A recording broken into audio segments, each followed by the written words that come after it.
Mandaloriano, episódio 3 da segunda temporada da série, que tá aí disponível na Disney Plus e finalmente aqui no Brasil. O nosso protagonista continua rumo a finalizar sua missão com o Baby Yoda, o querido Baby Yoda, e cada vez mais ele vai topando ali com personagens já famosos para quem não se atém apenas aos filmes da franquia Star Wars. Só que antes de continuar, você já sabe, eu preciso de spoilers, então só fica aqui quem realmente viu o episódio, ou quem não tem problemas com spoilers. Mas vamos lá seguir. Vamos seguir e vamos logo ao que interessa. Bo-Katan Kryze, personagem famosa ali da série Clone Wars, que também apareceu em Rebels, e apareceu aqui pela primeira vez em live action e em gigante. Não é nem grande, é em gigante estilo. E com isso ela trouxe a convicção de que realmente veremos Ahsoka Tano também nessa série. A Bo-Katan, vale dizer, ela foi vivida pela badass Kate Shakov, atriz excelente do Battlestar Galactica, né, que também fez a voz da personagem na animação das duas séries. E eu acho que a Kate caiu como uma luva nessa personagem, que tem um certo humor, mas também misturado com a retidão, né, um pragmatismo que incomoda quem tenta principalmente negociar com ela, justamente o que aconteceu aqui nesse episódio entre ela e o Mando. Tem um momento que eles tentam negociar e ela diz, não é isso, esse é o caminho, vamos lá, vamos fazer essa parada aqui, vamos tomar essa nave aqui sim, né? Depois de saltarmos aí de um episódio frívolo, que é o segundo episódio dessa temporada, o episódio da semana passada, para um episódio que finalmente nos conecta diretamente com a história final da primeira temporada, eu fico com esperanças de que a história dessa temporada como um todo, entre altos e baixos, vai eliminar aos poucos o procedural e finalmente crescer por si só. Não dá para trazer personagens como a Bo-Katan e futuramente a Ahsoka Tano sem a gente pedir muito. A gente, a partir de agora, tem que pedir muito. E é isso que eu tô fazendo. A Bo-Katan é uma guerreira mandaloriana que não faz parte do credo, né? O credo que o Mando segue, fazendo a gente perceber que existem outros caminhos a serem seguidos ao se usar o Beskar, né? A armadura mandaloriana, o metal mandaloriano. Dúbia em suas primeiras aparições nas animações, nos animes, eu ia dizendo, nas animações, a Bo-Katan, ela é tenente da Death Watch, uma organização considerada terrorista que se opôs ao governo pacifista de Mandalore durante ali as Guerras Clônicas, que é onde se passa Clone Wars, né? Porém, depois que o Darth Maul, e sim, o Darth Maul, aquele lá do primeiro filme que eu digo, episódio 1, ele estava vivo, assim que o Darth Maul tomou a liderança do Mandalore, melhor dizendo, a Bo-Katan passou a lutar para defender a sua casa. Depois de alguns acontecimentos, a personagem se tornou a líder de Mandalore, né, do planeta Mandalore, e recebeu então o Darksaber, objeto qual ela percebe aqui nesse episódio dessa série. E lembram de um sabre negro que estava nas mãos do Moff Gideon, como a gente viu no fim da temporada passada? Então, é esse mesmo Darksaber que ela está atrás. Confirmado agora que é, de fato, aquele Darksaber que pertenceu a ela e pertenceu a uma outra linhagem de Mandalorianos. Depois do que foi visto em Rebels, e então iniciada a trilogia original de Star Wars, a gente pouco sabe o que aconteceu com a personagem que volta agora, mas já se especulava que ela travou uma batalha contra o Império por Mandalore, batalha essa chamada de O Grande Expurgo, quando, a fim de deter todo o Beskar, algo que foi muito bem explorado na temporada anterior, os Mandalorianos foram açoitados e quase dizimados pelo Império. Bo-Katan hoje é uma sobrevivente, assim como o Mando também foi um sobrevivente do Grande Expurgo, ao que tudo indica. E fica claro, pela forma como ela aparece e também pela forma como ela age, e indiretamente o que vimos do background do Mando, que ambos estão conectados diretamente. Resta saber só para onde é que essa história vai. Eu tenho pistas, e me parecem pistas meio óbvias. Se nosso protagonista estiver realmente fadado, no bom sentido da palavra, a grandes feitos, o caminho natural do Darksaber é as mãos dele.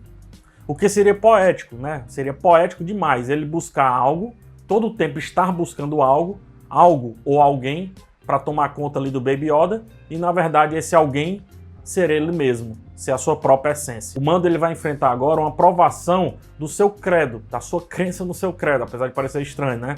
Ou melhor, das suas escolhas de viver o credo, sob o credo em todo o estilo que isso pede. E aí talvez tenhamos, a partir de agora, um novo caminho, um novo This is the Way, algo que nem seja extremo como o time da Bo-Katan, tampouco quanto o credo em si.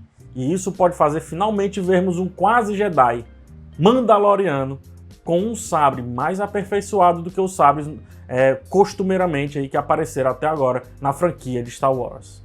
Sinceramente, eu entrei para ver Mandaloriano para isso, para ver o universo se expandir e eu finalmente ver novas linhas de guerreiros, quer que seja, novas percepções. A Ahsoka Tano entrando não é só uma simples personagem, corrobora com isso que eu tô falando. Ela é uma Jedi cinza, nem do lado negro, tampouco do lado claro, digamos assim. Ela é uma Jedi que nem segue o Conselho Jedi, porque ela se desfiliou do Conselho, tampouco se virou para o lado negro. E é justamente onde o Mando pode se posicionar, uma espécie de credo do Mandaloriano, um credo cinza dos Mandalorianos, que nem se nega o lado original, né, que nem nega o lado original, mas tampouco também nega, ou melhor, cai no extremo do outro lado. O Mando pode aprender muito com a Ahsoka Tano, inclusive técnicas Jedi, assim como o Baby Yoda também pode aprender. E a partir disso, inicia-se a possibilidade de uma nova linhagem de guerreiros que usam o que um dia os Jedi usaram como ensinamentos, misturado com o que um dia os Mandalorianos também usaram como seus ensinamentos, virando algo finalmente novo no universo Star Wars. Ou seja, as possibilidades que esse simples episódio trouxe são infindáveis. E obviamente, pela minha expressão de alegria que estou aqui desde o começo desse vídeo, é de bastante empolgação. O trabalho desse episódio, ele crava de vez a importância das séries animadas que sempre ficaram à parte das produções maiores de Star Wars, né? As produções cinematográficas de Star Wars. Daqui a pouco eles entram com nomes como, por exemplo, Ezra, Rex, como eu adiantei no último vídeo, quem sabe a Sabine Wren e por aí vai. Ou seja, não assistir a séries animadas é ficar completamente de fora de um papo ali de Star Wars em se tratando de Mandaloriano. Então, dessa forma, o Dave Filoni, produtor das séries animadas e do Mandaloriano, ele meio que toma as rédeas do novo cânone, dos novos caminhos de Star Wars e se torna mais importante, talvez, do que a Kathleen Kennedy, a produtora dos 3 novos filmes, os 3 últimos filmes, né? E ele passa a agir agora como uma espécie de Kevin Feige do universo Star Wars. Kevin Feige está para Marvel, como Dave Filoni talvez comece a estar para Star Wars. E ainda assim obriga você, né, que assinou o Disney Plus, a se animar para ver Clone Wars e Rebels. Então, de quebra, todo mundo ganha. Já que eu abordei aqui o auge do episódio, vamos falar de alguns detalhes, né? E temos aqui uma espécie de vida longa ao Império, que mostra a força ideológica de vários pequenos grupos que ainda restam pela galáxia e que tentam retomar essa recente ordem mundial. Ou seja, os rebeldes venceram um dia desse, então é uma ordem mundial ainda recente. A gente viu na trilogia nova a chamada Primeira Ordem, que conseguiu, de certa forma, retomar a força bélica e, ou pelo menos estrutural ali, que o Império tinha na trilogia original, filme 4, 5 e 6. E pequenas ações que o time de Mandalorianos aqui nesse episódio fizeram, que foi, no caso, interceptar um cargueiro, deve estar acontecendo aos montes pela galáxia. Ou melhor, essas pequenas ações a favor do Império devem estar acontecendo aos montes pela galáxia. E isso deixa meio que explicado como, por debaixo dos panos da Nova República, uma nova ordem conseguiu se estruturar a ponto de colocar a perder ali o que foi feito pelos rebeldes nos filmes 4, 5 e 6. Isso adiciona peso à breve aparição que a gente teve das X-Wings, da X-Wings na Nova República no episódio anterior. Quando um dos pilotos fala que esses são tempos difíceis, ele deixa claro que não tem nada resolvido naquela galáxia. O que vemos se materializar exatamente nesse episódio, né? No episódio seguinte ao episódio anterior. Temos décadas até a trilogia 7, 8 e 9, mais décadas de pequenos contrabandos, pequenas missões, novas lideranças e talvez mais agressivas lideranças, como a gente viu aqui nesse caso, o Moff Gideon, né? O Moff Gideon, ele tem total controle ideológico, físico e mental dos seus comandados, que, como eu disse, parecem estar aos montes espalhados por aí pela galáxia, transferindo e reunindo armas, bens e, por que não, seguidores. Esse detalhe enriquece muito o universo de Star Wars como um todo e, ao mesmo tempo, faz um retcon e também cria sentido para algumas coisas que parecem ter caído do céu entre o filme 6 e o filme 7. O embate final com Mandalorianos sendo Mandalorianos voando e fazendo aquele negócio todo só aumenta de escala. Olha só o que é que essa série já fez. Desde um cara com a armadura do Boba Fett agindo ao lado do Mando, até Bo-Katan dividindo estratégia e perícia com o nosso protagonista. Olha o tanto que já vivemos a partir de um personagem e olha as possibilidades gigantes do porvir, né? Do que tá por vir. Sinceramente, cara, não tem como não ficar arrepiado com essa série, não tem como não babar Mandaloriano. E viram finalmente para que servem uma TIT? Aquelas armas gigantes, né? Ou melhor, aquelas antes-armas gigantes ali de combate e agora um rebocador para que os Mon Calamari consigam trabalhar nas naves e nos navios ali do porto. Isso é mais um outro mínimo detalhe de expansão. Não só desse detalhe técnico, um detalhe técnico bobo ali para o fã de Star Wars mais, né, que vai mais no fundo, que se aprofunda mais.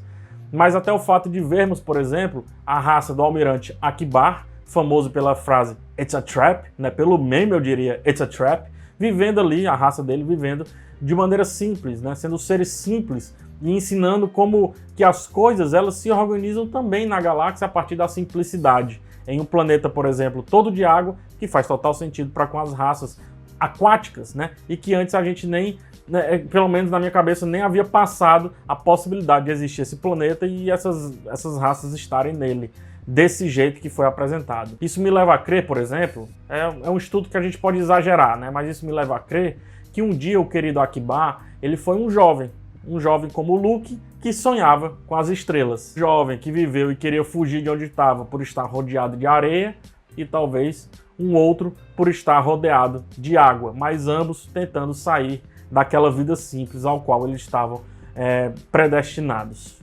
Então, assim, faz pensar um pouco como era a vida do próprio Almirante Ackbar. It's a trap.